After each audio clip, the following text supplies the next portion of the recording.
Section 4.6, numerical integration.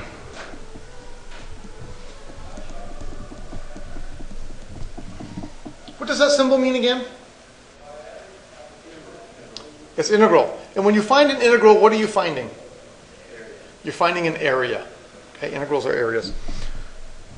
The reality is there are many functions, particularly functions that are discontinuous, where it's very, very difficult, if not impossible, to use the fundamental theorem of calculus. So that's what that integral would mean.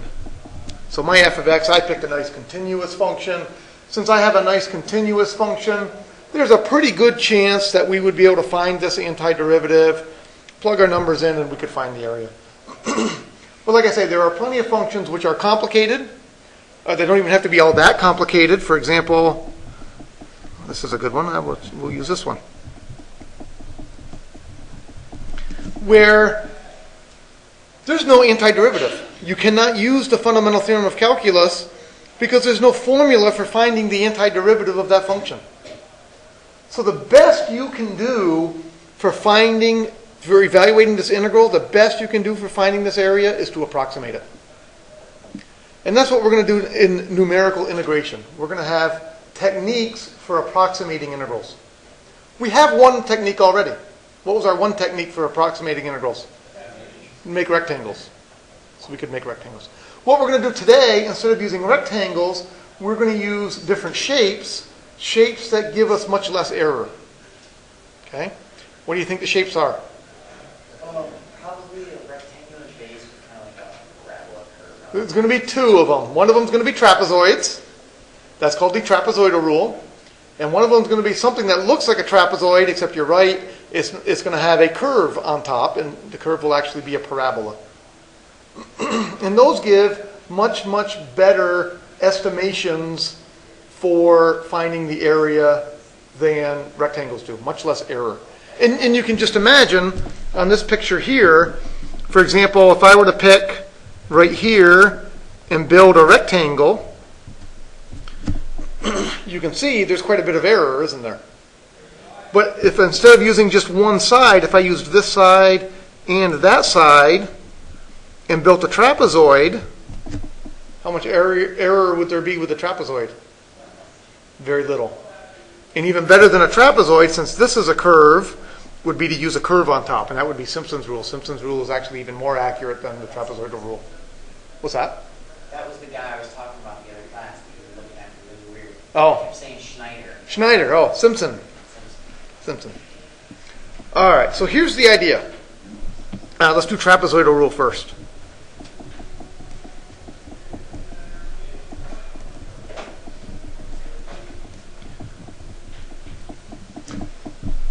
Somebody tell me the formula for area of a trapezoid.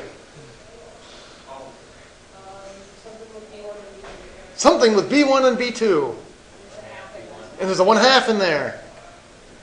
Well, you take 1/2 the base times the height. Well, you take the give you 1/2 base because you want half of the base and then you want the height, right? No, that's the formula for area of a triangle, 1/2 base height. Okay, it is a rectangle plus a triangle. So we could figure it out. The formula turns out to be 1/2 times B1 plus B2, times, usually it's given as H. I'm reluctant to call it H, and we'll see why in a minute. I'm going to call it W. Where in this picture that I have drawn back here, here's my trapezoid. What's W? This would be the width. That would be W. That's why I didn't want to call it H. H usually stands for height. What's B1 and B2? It's what? So this side over here is B1, and that side over there is B2. Correct. So what we're going to do is very much like we did with rectangles. We're going to create several rectangles, or several trapezoids in this case, compute the area of each one, and then just add them all together. And that will be an approximation for the integral. Okay, so the directions would be something like use the trapezoidal rule to approximate the integral from 0 to 2 of the square root of x cubed plus 1 with n equals, how many trapezoids do you want to build? Infinity. No, we will never do infinity. This will be a set fixed number. 5. I don't want to use 5. 5. Okay, 5. 5. What the heck? We'll do 5. 4 would have been a better choice. I agree. Because 4, the width would have been a half of each one. All right.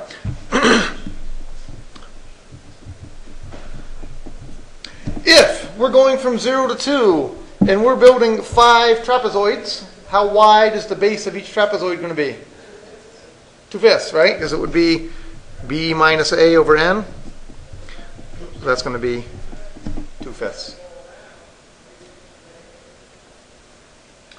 So my answer is, well, here's what I like to do. I like to draw myself a number line, starting at 0, ending at 2. That's going to be 2/5, 4/5, 6/5, and the last one will be 8/5. So I didn't do very good scaling there. That's not very even. Why do I like to write that down?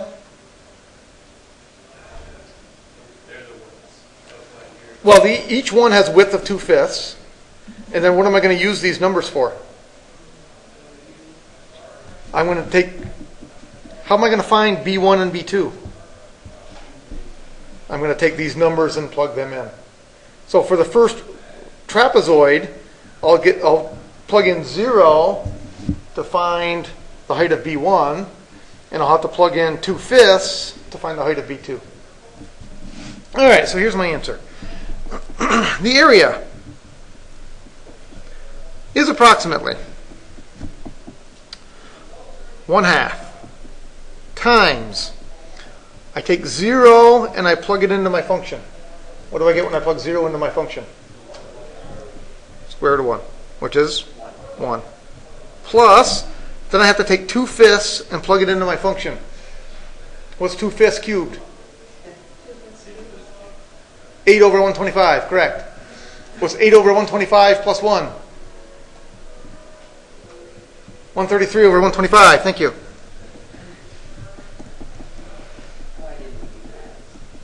I don't know.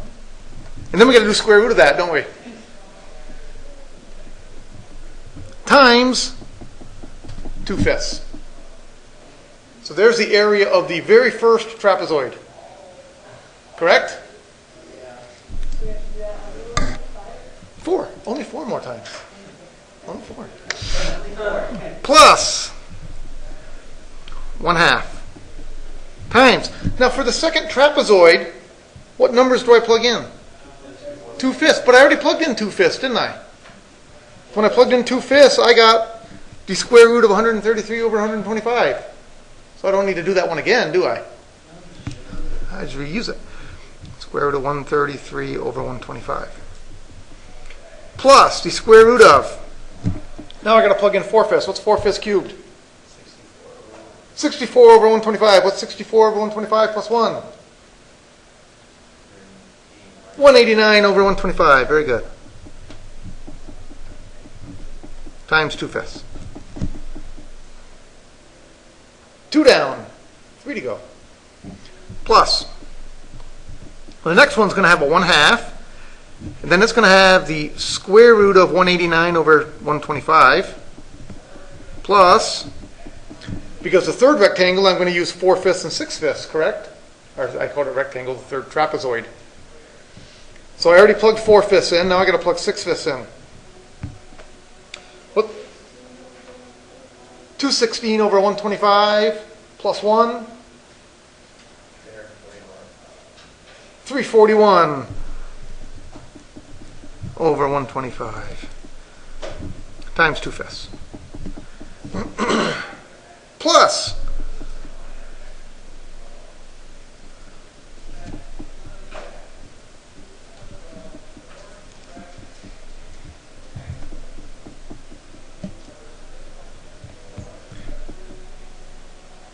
Something seems wrong.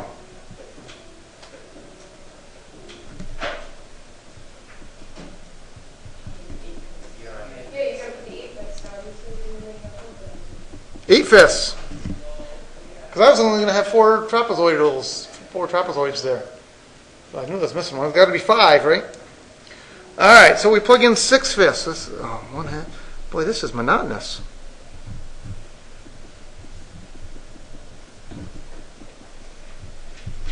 All right, I got to plug in. I forgot. What am I plugging in? 8/5. What's 8 cubed? 512 plus 125. 637? Square root of 637 over 125 times 2/5. All right, the good news is here's the last one. The last one's easy to do. I've got a 1/2. I'm going to have square root of 637 over 125 plus, and then I get to plug in the number 2. 2 cubed is 8. 8 plus 1 is 9. The square root of 9 is 3.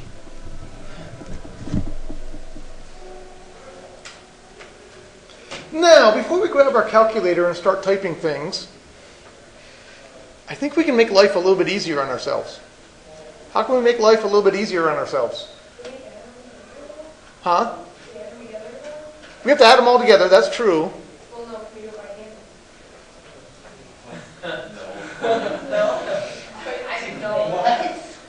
In theory, yes. In practice, no. It takes too long.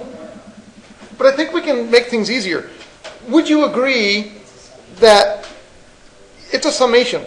Couldn't I factor the 1/2 and factor the 2/5 out of every single one of them? I could. Isn't it like I plus 1? Cute, close. And then notice what happens. All right, so I'm gonna put the 1/2 in front, and then I'm going to put the 2/5 on the end. Just because that's the way we usually do it. The 1/2 came from the formula for area of the trapezoid back here. And the W was the width of each trapezoid. Then notice what happens. You've got the number 1, but then notice you've got this number repeated, don't you? So we have 2 of those, right? So I'm going to write 2 square root of 133 over 125. Plus, and then I have 2 of those. And I have 2 of those. And I have 2 of those. And then and the number 1 only happened once, and the number 3 only happened once. Didn't it? So all the middle numbers can just be multiplied by 2. So that's 2 square root of 189 over 125 plus 2 square root of 341 over 125 plus 2 square root of 637 over 125 plus 3. I'm not going to claim that that's still easy to type into your calculator, but it's easier. There's a lot less typing. Yes, you could factor the 2 out of the middle and say it's 2 times all of these middle ones. Yes, absolutely. All right, so let's try our calculator and type it in and see what we get. 1/2 times 1 plus 2 times. I'm going to use your idea. I'm going to factor that 2 out, so I only have to type that one in once. Square root of 133 over 125 plus square root of 189 over 125 plus square root of 341 over 125 plus square root of 637 over 125 plus 3 times 2/5. I got 3.268, rounded off to 3 decimal places. Yep, you agree you got the same thing? Excellent. Questions on that? All right, so the reality is, how good an answer is that? Let's see. Square root of x cubed plus 1.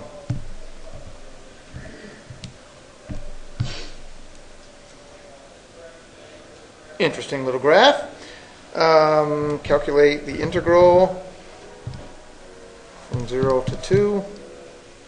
Calculator says the answer should be 3.241. We have 3.268. So how good did we do? Not bad. Accurate to 2 decimal places. How could we get a more accurate answer? More trapezoids. And what would be harder about more trapezoids? More long, More stuff to type in. Would really be the punishment, correct? Could we just make a rule, Couldn't we make a rule? What kind of rule? like you know when we did last section, I could try and figure it out. Oh, well, you can try. As far as I know, there isn't one. Why don't we make one? Because we don't need to. The nice thing about the trapezoidal rule, or even the rectangle rules, they're pretty easily programmable into a calculator or into a computer. So you could pretty easily make a program and tell the program, build 100 trapezoids. And the computer or the calculator would spit the answer out pretty quickly. Wouldn't be difficult to do. In fact, that's what your calculator is doing when it gives us, when it gave us that answer, hit the wrong button, 0.32, whatever it was. It's not finding the exact answer. It has some form of approximating program built into it. And that's what it's doing. It's creating many, it's probably not using trapezoids, but maybe. It's creating many trapezoids, adding them all together, and giving you the answer. It's not perfectly correct. It's an approximation. Do you get a program for this? I do, but not on this calculator. Unfortunately. The only program I have on this calculator right now is my quadratic formula one. So I got to find my program. But I have one somewhere that should be saved on my computer. I'll have to load it on. All right, but here's what we saw. Here's the nice thing. There's a formula that we use for trapezoidal rule. And the formula looks like this.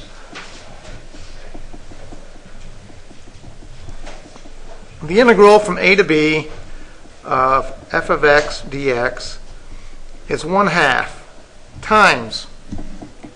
And then notice what happened back on this problem.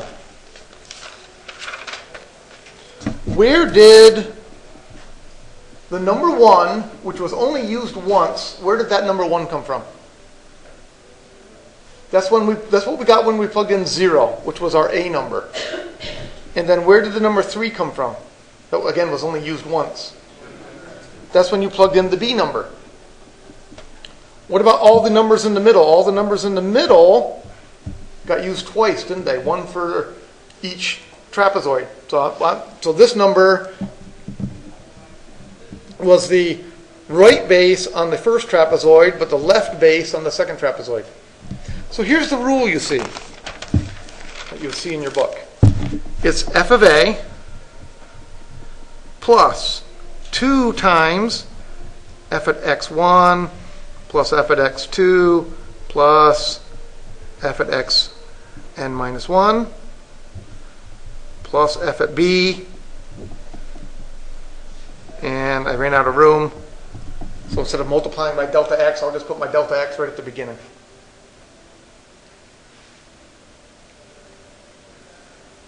So there's the rule you will see for trapezoidal rule.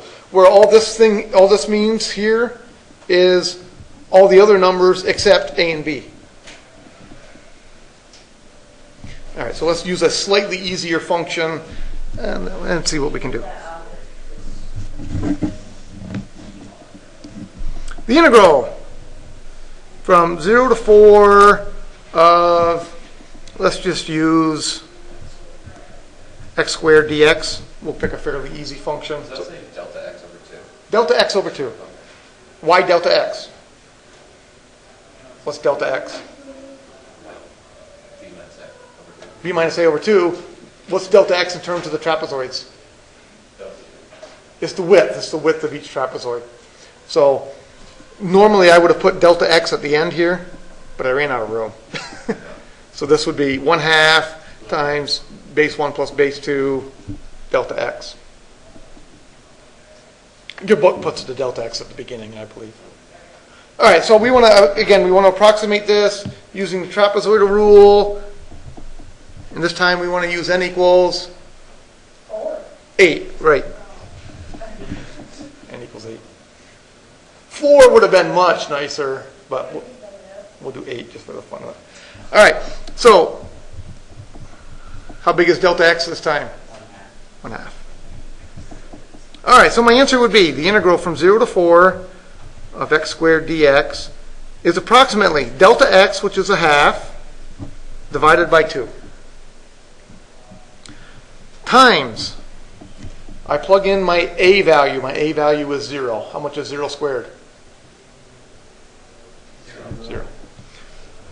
Plus, the next block of values are all going to get multiplied by 2 because they're going to be the left-hand base on one side and the right-hand base on another trapezoid. So 2 times. And then I have to plug in what numbers? I have to plug in 1/2, 1, 1.5, 2, up until I get to, not 8, not 4. Because how many times does 4 get used? It only gets used once. So I need to plug in 1/2, 1, 1.5, 2.5, up until the one that comes right before the number 4. 3.5 would be the last one. So every value between 0 and 4. Every value between 0 and 4. And that's what this says here. Every value in between a and b. So that's going to be, let's see, 1/2 squared is 1/4, plus 1 squared is 1, 3/2 squared is 9/4, 2 squared is 4, 5/2 squared is 25/4, 3 squared is 9, and 3/2 is 49/4. So all those get multiplied by 2. And the very last one gets multiplied by nothing. 4 squared is 16. Yes?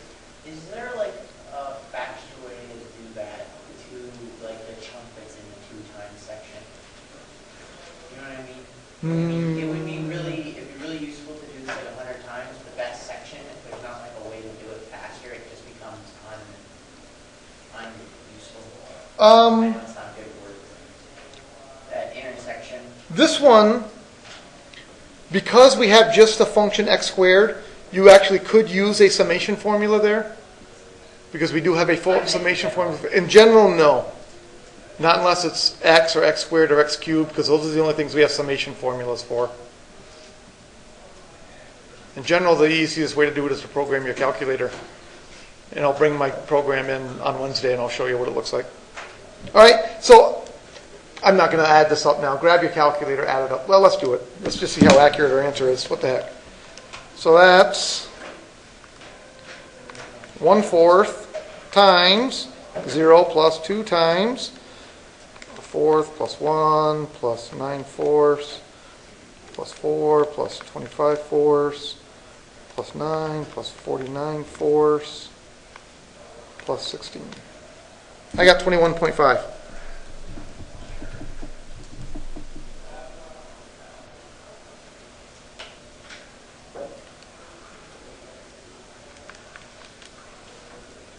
The answer should be 21.3 repeating.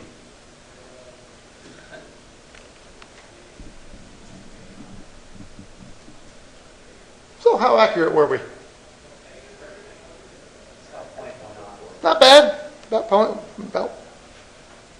little more than 0.1 off. Not too bad.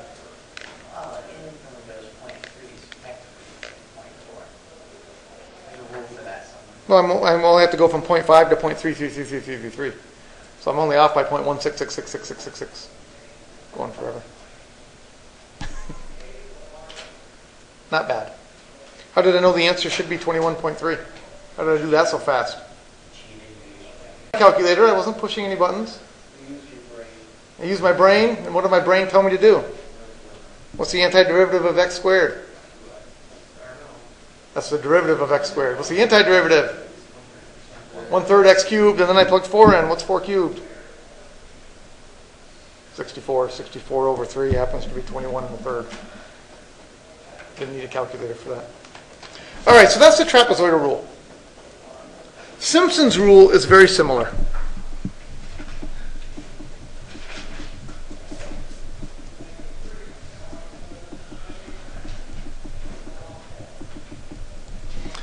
For Simpson's rule, n must be even.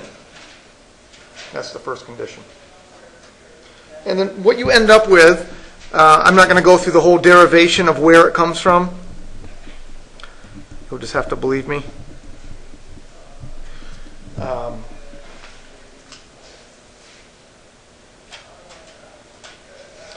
It's delta x over 3 times, and then you have f of a, and then you have 4 times the next one, 2 times the one after that, 4 times the one after that, 2 times the one after that. And it keeps going. The last one will end with a 4, except for b. So it's very, very similar to the trapezoidal rule. The trapezoidal rule, all the ones in the middle get multiplied by 2. For Simpson's rule, half of them in the middle get multiplied by 4, and half of them get multiplied by 2. So it's always going to end on that 4? It'll always end on a 4. Yeah, and I had to look real quickly to remember which one it started on and ended on. It will always start on a 4 and end on a 4.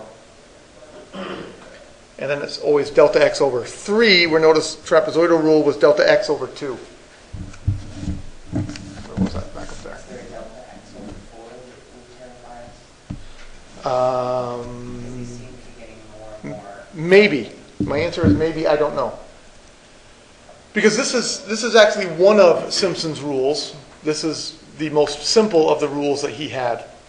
He also had other rules which are more, the formulas are more complicated, but the answer is more accurate. So I know there's one with a delta x over 6, a different Simpson's rule. I don't know if there's one with a delta x over 4. I just seem to be noticing a pattern. It went 2, it went 3, the next one should be 4. 2 times 3 was 6. See, it was the wrong pattern you were doing, that's all. How do you get 3 then? You don't? I don't know. Okay, so we'll do a quick example of that on Wednesday, but it's really just a bunch of plugging a bunch of numbers in and making it work, grabbing your calculator, typing it all up.